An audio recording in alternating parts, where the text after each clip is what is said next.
Yo, gamers! I'm Blueman, and here's Wobo. Say hi, Wobo. And today I wanted to try something new. I wanted to try a new type of Blueman content called Blueman Talks. I know, real creative.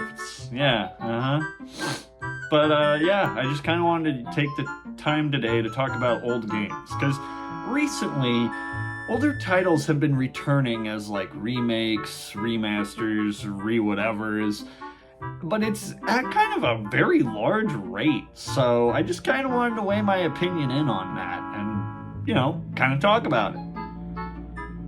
So, why are remakes and such becoming so prevalent in recent years? Why aren't we seeing more games like Expedition 33? Games new to the block.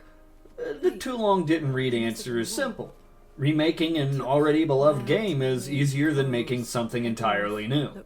However, there are also deeper reasons to remake culture occupying so much space in the modern gaming landscape.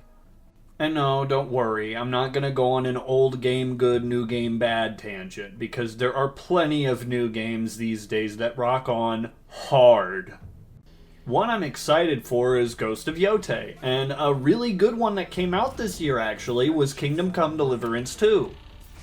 Anyway, one reason for doing something that's been done before over a new game is it's a game that has existed. You already have a crowd of people ready and willing to pay for it to come back from the dead, so to speak. So people get excited when they see a long, unused franchise make a return, and will jump at the chance to bring it back, even if they've played the hell out of the one that they've chosen to revive. Remaking things has been a thing since the dawn of entertainment, but I think the recent boom of them, in gaming at least, stems particularly from Resident Evil 2 Remake. Up until that point, we didn't get re-releases at the volume that we're currently seeing.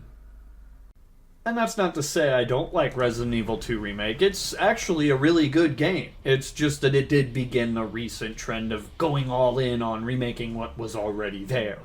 Some of 2025's most hyped games include a lot of older titles though, like Oblivion Remastered, Gears of War Reloaded, Tony Hawk's Pro Skater 3+4, and the one on a lot of people's lists, Metal Gear Solid Delta. And while I personally have no issue with this myself, it does make you wonder why companies keep remaking old games rather than creating new ones. One reason we've discussed was they already have existing fans. But another reason is it's easier by a large margin and much less risky. Making a new IP means you start with no existing fan base, so there is no safety net to fall back on. And if it fails, then someone higher than you in the company or publisher can close your studio down, or lay off people in your workplace.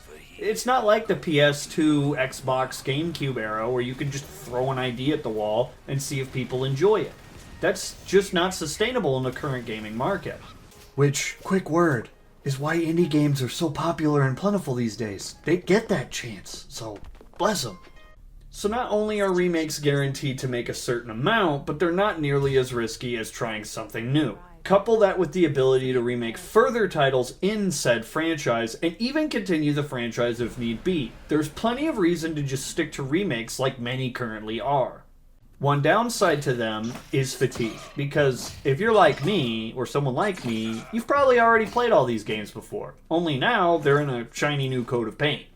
Another is you'll get a remaster of a remake mere years after the remake came out, leading to the same game being redone, within a few years. Which not only turns people away from caring about it, but also saturates the already saturated market even further. So overall, whether it's a good or bad thing, I think that's up to personal interpretation, but the amount of nostalgia-based products, even outside gaming, has been pretty huge in the past couple years. Star Wars Episode 3 was in theaters for its 20th anniversary this year, and Sam Raimi's Spider-Man trilogy is going to be heading back to theaters in September too. And that's just for this year. Granted, 20th anniversaries and stuff like that I don't think fully count, since it's a celebration of however many years, but you get my point. We're getting a lot of stuff I grew up with being re-released to the public in more ways than just gaming. Also, I'd like to add, I'll probably talk about Star Wars and Spider-Man at some point, so yeah. And that's all I wanted to talk about today, to be honest. What do you think? You made it this far into the video. Do you think we should keep making nostalgia-based games, or do you kind of want to add in some newer games to the mix? It's a rhetorical question, by the way. You don't have to answer in the comments or anything like that.